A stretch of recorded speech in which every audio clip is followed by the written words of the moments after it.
We're gonna YOLO it, as the kids said in 2008. They don't say that anymore.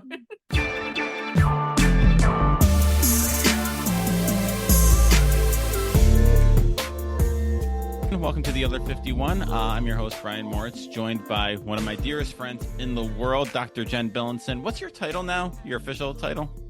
I am the director of the Comm and Media program at Nazareth University.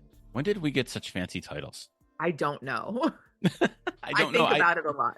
I very much think about that a lot. Yes. That we have actual titles and Yes. responsibility in charge of stuff. We're in charge of stuff. Suckers. Anyway, I'm delighted that you're here. It's funny when I asked you to be on, I thought we would do most of our talk about TikTok and what's going on with there, because you're one of my social media people and catching us up on what's going on in the world. And I thought, oh, we'll throw in some music talk. But then I realized, wait, the music talk is what's much more interesting and much more fun than what's going on with social media. So we are going to talk Taylor. We are going to talk Beyonce. We're going to talk all those things. First of all, though, shout out to Pearl Jam for putting out an album the same day as Torture Poets Department.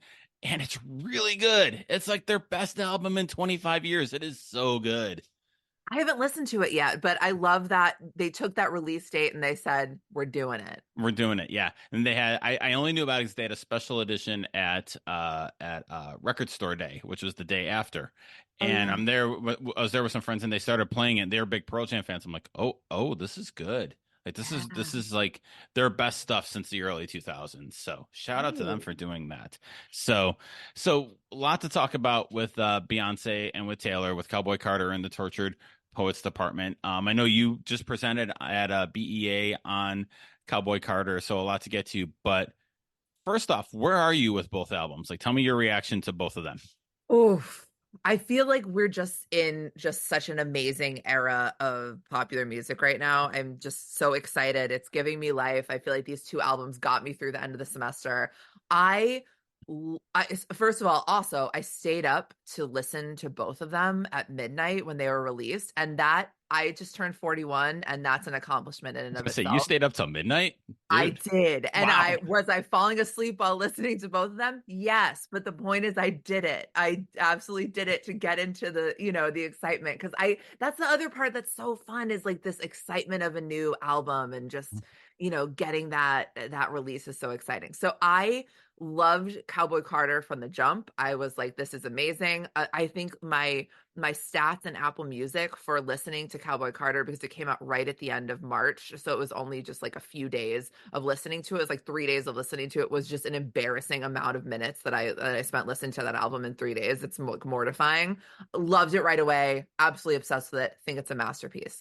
I had a harder time getting into Torture Poets Department, but I think it was because it was just so much music. It seemed like so much. There weren't like a lot of like, I'm just going to say this, like, quote, bangers. Like, there are no bangers on this album. There are no bangers. And maybe Florida, but Florida is a banger. Absolutely a banger now. But what I've done with Torture Poets Department is I've separated them. So I've only listened to the original drop. The original, was it like 12 or 13 songs? Sure. I decided, I was like, that's going to be my entry. And I listened to it, and I've just been listening to it on repeat for the past like 2 weeks, a fortnight, if you will. Ooh. And just trying to get into it. And it is absolutely grown on me. A lot of Taylor's albums, including Midnight's, are growers for me. That's like, an interesting point. Yeah. A little bit to get into, but I've now gotten into it in a major way.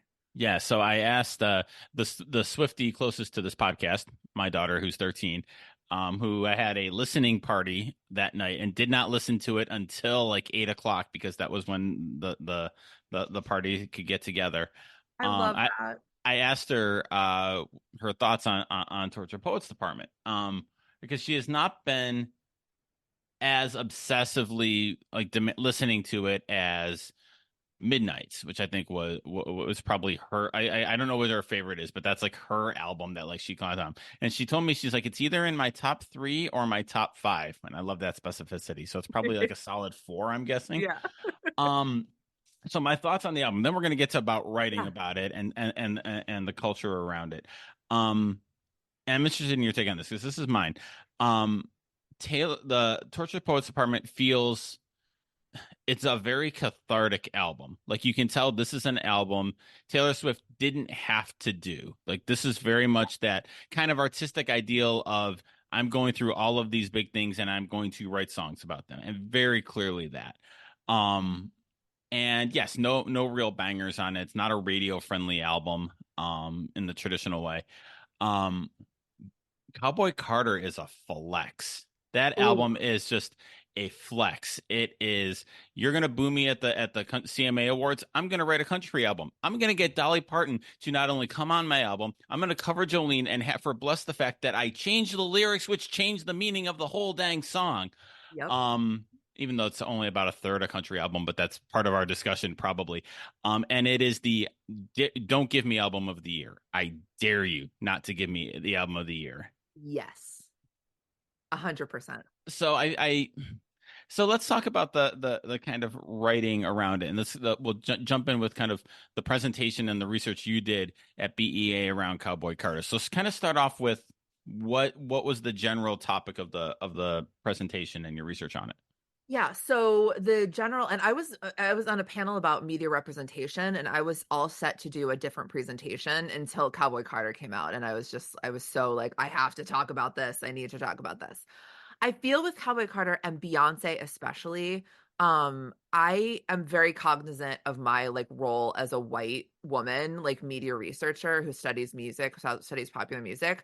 I didn't think that I needed to like get in the conversation in terms of like analyzing the album because from literally, I mean, 3 to 4 hours after that album came out, there were incredible analyses of that album on TikTok, especially by Black women breaking it down. And so I was like, I'm not really needed here. I'm not.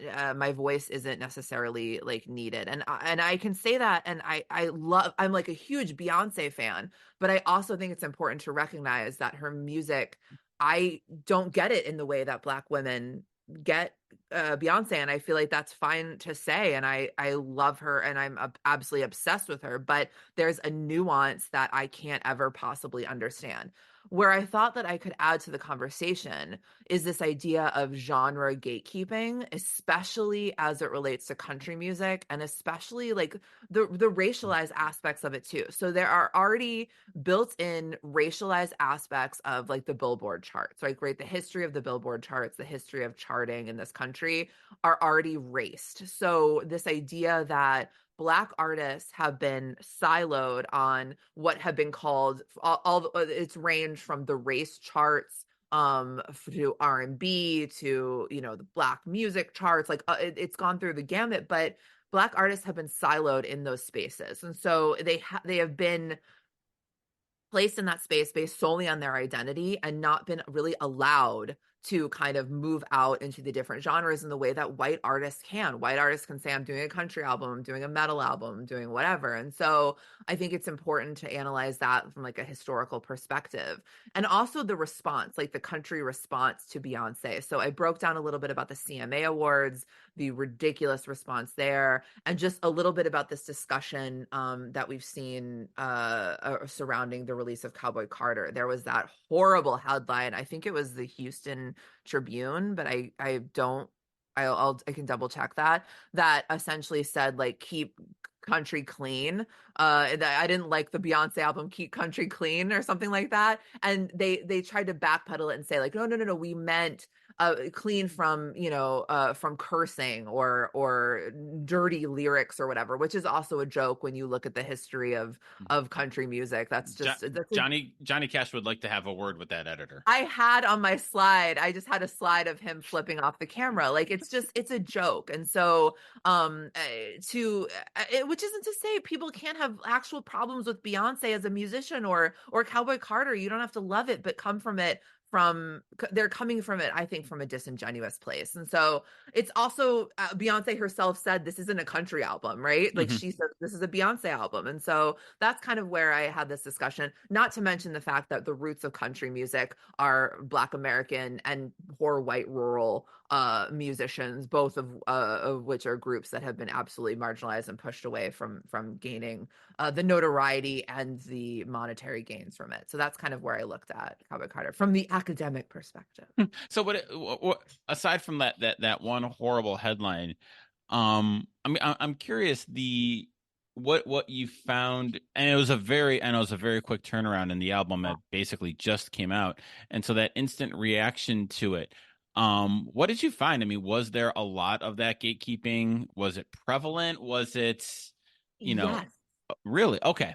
I think that it was a lot of that gatekeeping. I think that she ameliorated it a little bit when she came out and said, this isn't a country album. I'm not trying to be country. But what was really fascinating, and I'd love to go back and analyze these kinds of videos, where was the response, and a lot of these are response by like white women specifically when she released Texas Hold'em. And that song started going incredibly viral and was all over TikTok, of these people just who were, claimed to be country music fans, just like kind of holding their nose, just not liking the song. And again, you don't have to like the song, and it's an earworm, and I can see why people might not love it and think it's a great song, and that's completely fine. But to say that it's not country is, again, a little bit disingenuous. It's like a country song. I saw a lot of the reaction from users on TikTok of saying that it sounded like she was parodying a country song or making fun and mocking country music, which I don't really understand where that came from, other than to say she's a black woman and this is not her space, this isn't her lane. People like describe her as urban, which is code, we know what that means. And so, and it's also so stupid. She's from Houston, like she's from Houston, she's from Texas. She's always spoken with like a country twang, like in her speaking voice, like it's always been there. And so that was kind of the reaction that I saw, that I didn't actually sit down and analyze, but I'd love to go back and analyze those videos with the reaction to Texas Hold'em specifically. Well, and it feels to me like country, like every kind of musical genre, I feel like has its gatekeepers, but country has a real, I mean, there's an interesting stuff in looking at country music. We'll even set aside for the moment, not all for set aside the fact that Beyonce, it was because she's a black woman Right. invading their space. That's exactly what this was. But like you have the real country, you've got you know, versus the Nashville country, and both of them is what's so fascinating about it is both the so when I say when I air quote real country, I feel like that's like the Willie Nelson, the Johnny Cash, the Merle Haggard, that kind of like the Willie's. If you listen to Sirius, what's on Willie's Outlaw or stuff Yes. like that, and then you've got the kind of the bro country, the Nashville, Luke Combs, Jason Aldean, that stuff. I almost Yeah. said a really bad word. But like, and both of them, I feel like think they're real country. And Yeah. that's really interesting. Not to even mention, the space I spend most of my musical time in, the Americana space, which is just kind of like the I'm too cool to listen to country music, but the song music has a banjo in it. So your Yeah. Avett Brothers, your Sturgill Simpsons, even your Isbells at a place. Is there what is it about country music, do you think, lends itself to this type of gatekeeping more Yeah. than rock, more than like hip hop or whatever? It's also interesting because I imagine that, and I love all music. Like I listen to all music, but I think it's become almost a joke in the past like 20, 30 years at least, to be like, I like all music, not country music, right? Like Yeah. people like to say that. So I feel like I can understand some defensiveness on the part of country music fans. They've also kind of been siloed a little bit, like in terms of like, this is this other music and then there's country, because people like to kind of say like, I don't get it, it's not my thing, it's not my jam. But I don't I mean that's kind of what I think, is some of it having like this knee jerk reaction. It's like, okay, if you don't like us, that's fine. We'll do our own thing. We've got our own music awards. We've got our own, history and whatever. Yeah, that's kind of my initial reaction to that question, is what I think. What do you think? So it's so interesting. I think, Nashville as kind of like a country music in Nashville is kind of like a business thing. I mean, that's real. I mean, I'm borrowing a lot of this from a guy, Spencer Hall. He did a podcast with Bomani Jones where they talked all about Cowboy Carter. It was really, really great listen. I'll put a link in the show notes. But I mean, he brought up the point, and it's true. Like the real country, quote unquote, that we love was a reaction to Nashville country. Willie Nelson left to go to Austin. Yes. Merle Haggard came out of, I think he's Bakersfield, California. Like all these like outside of these outsiders movement, which is really kind of where that came from. I mean, Johnny Cash recorded in Memphis, for God's sake. So I mean, it was before Nash, but so I think there's always that. I think that the it does feel political in a way that this is like real America. Like real American music is just good times and my pickup truck and my beer and my dogs and my best girl and blah blah blah and all of that. Yeah. And I think it is. And again, if that's your jam, nothing wrong with it. I don't care for it, but that's, whatever. But I think that becomes like a lot of things now. I think that becomes an identity and that becomes an identity marker. And Yeah. it's not, not just, hey, I like that song. It becomes a worldview. And it's interesting that, in so many ways, music has always done that. But I feel like, and there's a very much like you said, that defensiveness, like you're not with us. Well, we're with us. And and it doesn't feel healthy. And that gatekeeping doesn't feel healthy. I don't know if gatekeeping ever does. Pam Shoemaker would probably have some words with us as we throw around her career, her life's work, Yes. like this. But no, that's kind of where I feel like it has become much more Yeah. political ideology and identity rather than like outwardly political in the music. Does that make sense? 100%. And there have been radical, country songs and progressive country songs, but they're fewer and far between. And especially what we've seen in this century, Hmm. especially if we want to like kind of do like before and after, like the band now known as the Chicks, their infamous moment criticizing George W. Bush. It has become synonymous with, as you said, this idea of real America, with more conservatism, with this idea of a very specific idea of what it means to be American and what it means to be proud of being American, right? And Hmm. so that can't be discounted in terms of this discussion of country music, which is also probably why you have that knee-jerk reaction of, artists of color, of people wanting to be more progressive in country, and people saying, well, that's not what that is. And we've seen like with all music, like it shifts and changes. Like country music from the 90s sounded very different from country music. Like that whole like kind of country rock thing that we kind of saw a little bit in the 90s was very different from the 80s, which was different from the 70s. And so things evolve and change, but yeah, you're absolutely right. We can't like discount this connection to political ideology and this identity. And country music also lends itself to it because of things like fashion, right? Like clothes, like this idea of this is what it looks like to be a country music star, like a country music fan, right? If you look at like Stagecoach, like it's a look in and of itself. I remember I'm from Northern Virginia, which is not the South. Like it's just not. And in the 90s, it became a big thing in my suburb of Washington, D.C. I had people in my high school who were going to like country line dancing. Like that was a big thing. And so they did country line dancing.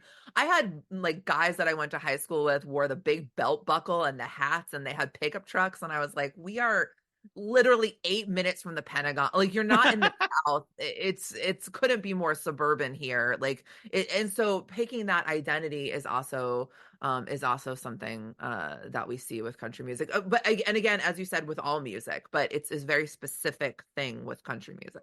Throw a little boot scooting boogie, and we got ourselves a good time on a Friday That's what night. I'm saying. That's what I'm saying. Also, you mentioned the Chicks, and I want to switch topics a little bit, but you mentioned the Chicks, and two things on them. One, I saw them last summer, and they are exquisite live. They are great.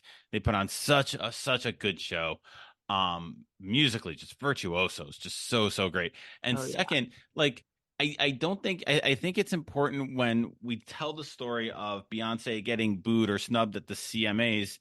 She was with the Chicks, which is Yes. the easiest way to get snubbed by mainstream country or by like the traditional, Nashville powers, because yeah, the whole thing that happened when they criticized Bush and that backlash to them was really real. And I feel like that gets kind of glossed over. And not that they weren't awful to Beyonce, but you also, again, back to Beyonce flexing. You walk out there with the chicks, you know what you're doing. Yes. So And I agreed. And I went back and I delved a little bit more into that performance and the, kind of the connection to Cowboy Carter, because the I think we forget a little bit about the thing that's kind of stuck around in terms of our like collective digital memory is that performance. So you can watch that performance, you can see it. It was an incredible performance. Like mhm. Daddy Lessons is one of my favorite songs off of Lemonade. It's undoubtedly country, and she got up there, she performed it. It's an incredible performance. She and the chicks, they are just like giving it their all. And what you see are these just stone faces, right? Obviously, there's some people in the crowd that are really excited, but you see a lot of these stone face responses to the performance. And so we remember that. But I went back and I looked at, and there was I'm forgetting the name of the artist who actually walked out of the performance. But I then there was think this, it was Alan Jackson.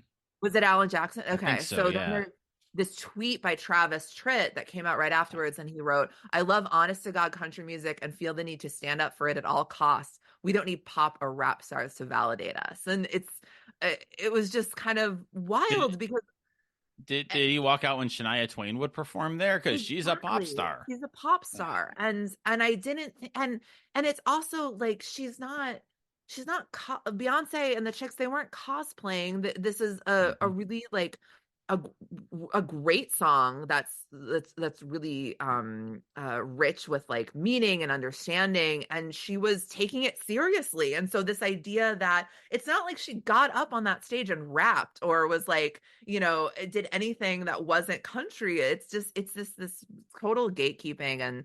And she said in her Instagram post, she actually said about Cowboy Carter, it was born out of an experience that I had years ago where I did not feel welcomed, and it was very clear that I wasn't. Because of that experience, I did a deeper dive into the history of country music and studied our rich musical archive. So it comes from that moment, it stems from that performance, and it wasn't just the kind of icy reception that she got from the audience. It was these acts, like people walking out, and the tweets, and the response was very pointed and clear, what they were saying about her.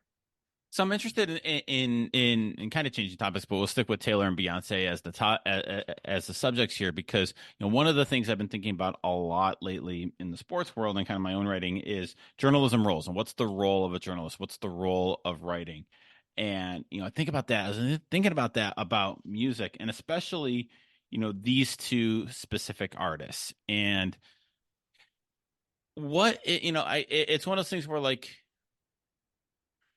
it's almost hard to write something. You don't want to say negative or critical, Yeah. but it is. I mean, Oh, you can't say anything bad. I mean, listen, across that wall, I can't say anything bad about Taylor Swift because of what lives beyond that wall. Um, and Beyonce in the same way, it is in the same way. And so from a writer's perspective and from somebody who studies this, what is the role of kind of an independent music writer, music journalist to write an album review, to write about, the Torture Poets Department or Cowboy Carter in a way that's not, this is the best, what's that role? Because I think about, I'm kind of rambling here, but I think about like, when we think of rock music, we think of or music writing, we think, Lester Bangs banging out, holding up the, real music and Cream and the Almost Famous model and all of that, the Rolling Stone era of music writing. But what role, like, what place does that have in media and music consumption in 2024? Do you think? I think you are so right in terms of the that you can't criticize. You can't be irresponsibly critical of these Okay. artists. And I Mhm. think it's because of the deep emotional ties to the fan bases, right? Taylor obviously has just this, I don't want to say rabid because I also feel like that's dismissive, but like an incredibly passionate fan base.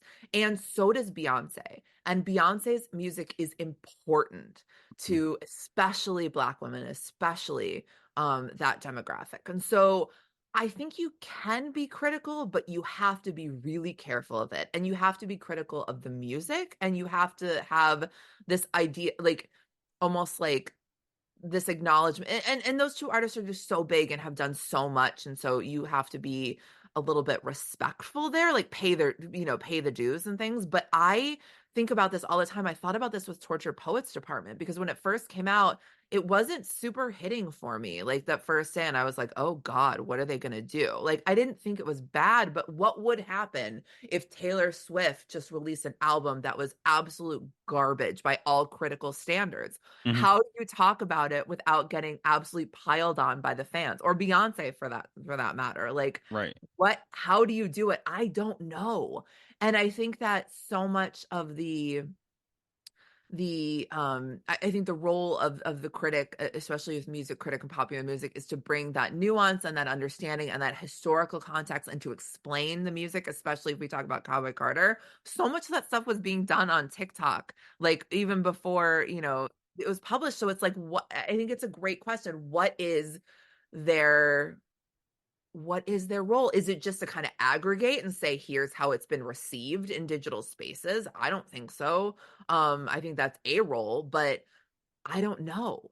I don't It, know. yeah, it's such a fascinating question because like Yeah. again, and it's one of those things that I don't want to, if you're listening to this or in a conversation, don't get too caught up on the specifics of Beyonce and Taylor, because they are Right. obviously galaxies unto themselves. And Exactly. so it's very different than writing about the new Pearl Jam album that I was talking about at Right. the top, or the new Ava album that comes out later this month. Smaller, they're smaller scale fandoms, but it's the same idea. And it's just like, one of the interesting things is like, as a music critic, as a music writer, who is your audience? You kind of Yeah. always start there, right? A Swiftie who is down the rabbit hole of the theories and breaking down the songs, and I don't say that pejoratively. I say that Right. with all respect and admiration. Um, they don't. I don't think they care what Rob Sheffield writes about them in Rolling Stone, unless he's mean to her, and then they come after them. But Yes, or it's overly, like, effusive, and then it's used to prop her up, and she has been posting those Taylor mhm. has been posting those those responses on Instagram. Yeah, but and so like, then is it for the the average quote unquote music fan? Is it for somebody who, hey, is the Taylor Swift album any good? And the answer is always it depends, because It depends. music is subjective, and albums like that. But I do wonder, you touched on something interesting that I was thinking about this morning. So, writing about the music itself, right? And focusing on the music itself. Is that possible when you are and like, how do you write? Like, that feels to me like a way that a writer can be like, look, I'm just going to focus on the music of this album. And we use Torture Poets Apartment as an example for this. And I'm like, you can't. You Like, the can't. whole, because of once it's out, the context of it, how it's received, her relationship, how she balances that, um, her view of her fans, which if you listen to that album, she's got opinions, Yes. and she's got feelings, and Yeah. but so yeah, I don't envy. I used to write music reviews. I used to be a music writer back early in my career, and I don't envy it now. Like, it's Yeah. got to be really hard to say something true. Say that sounds so lofty, but to say something true about it, I'm struggling with this, and cut me off and fill me in with your expertise on this one. But it just feels hard, and I don't know how you do it. If you're a music writer, I don't know how you write about any music these days, because it's so fragmented and it's so niche and it's so. Yeah, and especially Taylor Swift, where you can't, I mean, you could just listen to the music and just listen to the music, and that's fine, and you like it or you don't like it. But because she's done so much like world building, and there's so much like lore and so much of herself in the music, and references that only someone who is well versed in Taylor Swift would understand. You really can't. I mean, you can't give I don't think you can give a review without, being really, really in depth into it. And I think that's why, people joked when, was it USA Today that were like, we're gonna have a Taylor Swift. Gannett. Yeah, Yeah, Gannett, the company. exactly. Yeah. It made total sense to me because you have to be immersed in it and understand it in order to really talk about it. So I'll push back a little bit because I found that fascinating. I mean, I have my strong feelings about Gannett as a company, which we won't go into, but anybody who's been around me knows how much they suck. I'm sorry.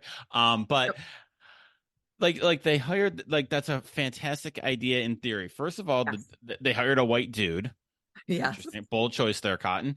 Um, and there's a great beat there, Yeah. but it very much feels like that is they are doing it for clickbait. They are doing it because Taylor Swift's popular, and Totally. they have a Tennessee newspaper. So like let's cover Taylor Swift. Like what are you actually? I don't know if he's actually written anything of substance about it I or don't of know. note about it. But no, I think Taylor and Beyonce having a beat writer is really kind of interesting and kind of fascinating. But I don't think that's the balance between doing it for clearly doing it for engagement, clearly doing it to build up numbers versus hey, these are interesting artists and Yeah. they are speaking to large segments of a population and segments of a population that I don't want to go on too long on white women being historically marginalized, but girls and younger women. And from that one of the great things about Taylor Swift is I've read is that she gives girls and young women permission to feel all of their feelings and Yeah. express all of their feelings. Mhm. Um, and I think there's an interesting beat there, and it's not being done. And I know I wonder in a world in a world where like you're seeing these great TikTok breakdowns of Beyonce and of Taylor Swift and threads. Oh my God, I clicked on one Taylor Swift thread once and now that's half of what I'm served. Yeah. But these breakdowns and these analyses, and some of them healthy and interesting, some of them very line crossing. Yes. um but how do you, like, as a writer, like a pop culture writer, where do you fit into this? Yeah, I don't know. I don't know where even I fit into it as a pop culture academic. Like I look at schools that are offering like Taylor Swift classes or like a Bonaventure is one of Beyonce them. class. Yeah, and I think it would be so much fun. I would love to do it, but I also don't know. I mean, I know what I add academically and in terms of bringing in certain theories, the theoretical perspectives that I'd bring in and how I would structure it. But I also am like, I can't imagine having a classroom full of like hardcore Swifties who know this stuff better than I ever will. Like Right. I struggle to know where even I do it as somebody who studies this stuff. And like the breakdown and analyses of Cowboy Carter was just so rich and so incredible and so yeah, like with such a nuanced understanding of Americana music and the history and it felt like a collective effort, like people kind of bringing in everyone kind of gets to bring in their own, this is what I know and this is what I can talk to you about and even, from the perspective of analyzing like the little like the fonts of the almost like album posters that Beyonce put out to announce like it was very like 60s like kind Yeah, yeah, of like yeah. that kind of thing and everyone just kind of has something to add to it and you build. So I don't know what the role of these music journalists are. I do want them to stop having to publish things in the hour after the release of these Oh, albums. yes. Yeah, yeah, yeah. Like that is so like that's frustrating and especially I felt bad for the ones who did it for Taylor who published their this is my analysis of the Torture Poets Department and then 2 hours later she A drops whole like a a whole whole asset other other album. album. Yes. And yeah, and I don't know. It's fascinating. It's fascinating to watch all of it unfold and Yeah. watch how people, my daughter included and her friends included, how they consume this stuff and how they interact with it. And yeah, fascinating. It's so interesting to see, and to see kind of that writing about it. And there is great writing about Taylor, and there's great writing about Beyonce. I don't want to say that there isn't. And I For sure. think that probably that idea of engaging with, I think diversity in media certainly helps, right? What can I, I can listen to Beyonce and I can point out, Yaya is an absolute banger, and that's Tina Turner, that she's doing better. She does Tina Turner better than Tina Turner ever Oh did my Tina God. Turner, because my God, that song. Or I can Yaya, I want a book on Yaya. Like that, I think that song is the best, is one of, it's one of my favorite songs of easily the past 5 to 10 years. Like I think it Mhm. is so good. I think it is so strong. I think it is brilliant. So I'm going to put an earworm in your head for next time you hear it. Again, this is Spencer Hall. So you can hear the beginning of Yeah, right? The Gary Clark Jr. playing the riff. Yep. Funk Soul Brother, check it out now. You can sing Rockefeller Swank along to that whole intro. Ah, It's so amazing. good. It's so good. You can never unhear it. But no, I Ah, I think love it. but I do think, being, there's probably, that's one of the lessons, right? The guy who grew up idolizing Lester Bangs is probably not going to give you something, and they could give you something super interesting on Taylor or Beyonce, but I'd much rather listen to the voice of somebody who is both in and observing that community. Yeah. I also just, yeah, I think it's so complicated too because we talk about like our role as like academics or people who are critical of media. You want to be able to like hold powerful people accountable, right? Which isn't to say that we've got to hold Taylor or Beyonce accountable. We kind of do for certain things, but like they're just so big. And they're the only two that I would say this about, that are just two absolute juggernauts that I absolutely see how people are scared to be critical of them. Yes. I can Yeah. 100% see that. Yeah. So Yeah. yeah, All right. So is Yaya your favorite album song on Cowboy Carter? Yaya is my favorite on All right. Cowboy. What about your favorite on Torture Poets? Okay.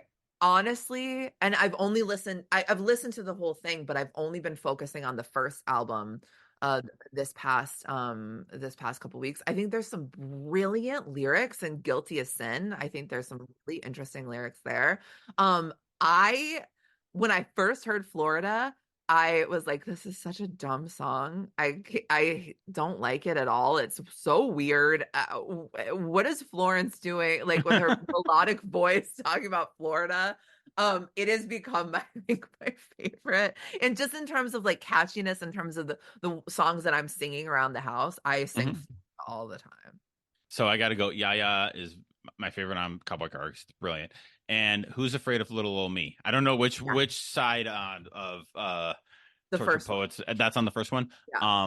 Because I am a sucker for when Taylor Swift sings in her lower register and kind of that mid tempo. Like she did a lot on Folklore and Everlore. Like Yes. she is a much. I want to say she's a much more interesting artist when she sings down there. And then to be able Agreed. to kick it up on the big Who's Afraid of Little Old Me. I think this is interesting too. You forget, and I think a lot of the coverage around Taylor forgets this. She's a 34-year-old woman. Like I think we Exactly. think of her as, because her fans are young, because she's been around forever and Yes. kind of that. So we think of her as still this girl or this kind of ingenue. Like she is a full-on adult who's been doing Yes. this for a very long time. But anyway, to be able to opt up and hit those, to sing like that, and that, give me that Yeah, every day. All right. absolutely. So you should know what's coming. What's coming? Best thing you've read lately. Oh my God, you're gonna do this to me again. Look, you have read 70,000 books You're, this yeah, year. You should be able to pick one. you're an intellectual friend of mine, and this is the pressure that you put on me. Hold on, I'm pulling up Goodreads. Okay, so here's the thing. I have been reading a ton of stuff lately. Like I've read a ton of stuff. I am someone who can only read if I'm in the right mindset, like in terms of like mental health, in terms of my attention span. And so, oh, I know exactly what it is. It is the book called Raw Dog: The Naked Truth About Hot Dogs by Jamie Loftus. That this is right in my wheelhouse for a This number book of reasons. is brilliant. So, was I attracted to the book because I am a huge hot dog lover? Like, and maybe it's my favorite food. And it's like the one food that's like, this food will definitely like be bad for you for sure. I don't listen to that negativity. I love hot dogs. So I was like, I'm in, I'm sold. It is such a brilliant, it is funny, it's incredibly funny, but she essentially spent a summer traveling around the country hitting up these hot dogs places, right, and doing analysis of the hot dogs. So it's a review of Love hot dogs this. for sure, on its face, whatever. It is such a brilliant analysis of like the pandemic and racial relations in this country and just American history. And there's connection to sports and gender. Mm-hmm. And it is I can't say enough good things about this book. Please, please read it. It's so All right. good.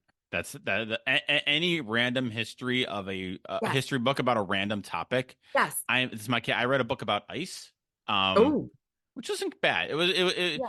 a little it wasn't quite what I was expecting, but it was still fairly good. So the best thing I've read lately, and this is of note to you because you live in the Rochester area like I do. It is a story it was on WXXI News, our local NPR. The headline is, and Gino Finelli, who's a great journalist, wrote the story. He turned his garage into a nightclub. Now the city wants to shut it down and kick him out.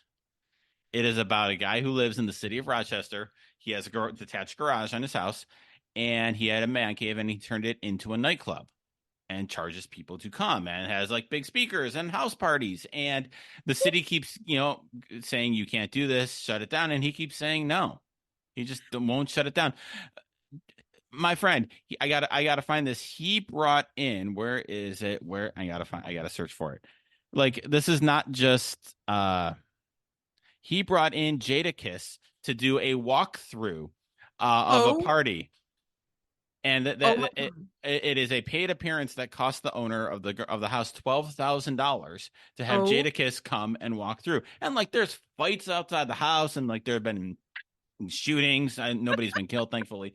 But is this bonkers story of like, he has a nightclub in his garage, and the city keeps saying shut it down. He's like, no. It's so amazing. My big question is, when are we going? It's a nightclub. When are we going? That's exactly right. We're in You stayed up till midnight once this month, and you've been wrecked since. I have this. When are we going? Okay. Anyway, those links will be in show notes. So what's next for you? Are you going to continue on the Cowboy Carter, that research? Is that something you want to keep looking into, or? I think maybe a little bit, just because I've been so like fascinated by it. I'm actually working on a piece right now about that's going to be in a book about, and I have a writing deadline coming up, so I actually have to write this, but about my kind of history with the Beatles in connection to my like mental health and oh my goodness, idea that I'm writing about, because I had like a kind of mental health crisis in college and undergrad that I've never written about, that I've never like talked about publicly. So it feels really scary, but that happened. And I was kind of like healing from that and dealing with that right at the time that I took a class about the history of the Beatles. And that was kind of the genesis for why I study what I study, like the use of music after tragedy or disaster. This idea of having this emotional connection. And it also, that class also just opened my eyes to how people can have that, that it means more than just to be a fan, like that it's more than just about liking music, that it can be this emotional connection to something as frivolous, quote frivolous, as a band or stuff like that. So that's what I'm working on. So A, I can't wait to read that. That sounds incredible. B, to tie it back to Beyonce. So the Blackbird cover on the album. Okay. We both agree. Perfectly fine. It's a beautiful song. Yeah. She did it beautifully. Great. Whatever. Yeah. Do you know, and somebody asked me this at Record Store Day, is that the original guitar track? I heard that it was. Okay, because it sound like, I remember hearing it. I'm like, this sounds too. If it's not, it is the most perfect note for note tonal recreation of it. I heard that it was. I could have made that up, or somebody could have made that up, and I could be spreading misinformation and disinformation. But I heard that it was. It sounds like dead on. It's dead on. Yeah. So again, more of a flex. I'll just use the original Blackbird guitar track on the song. No big deal. Oh yeah, absolutely. All right, Jen, this has been fun as always, and thanks for joining me. Thank you so much for having me.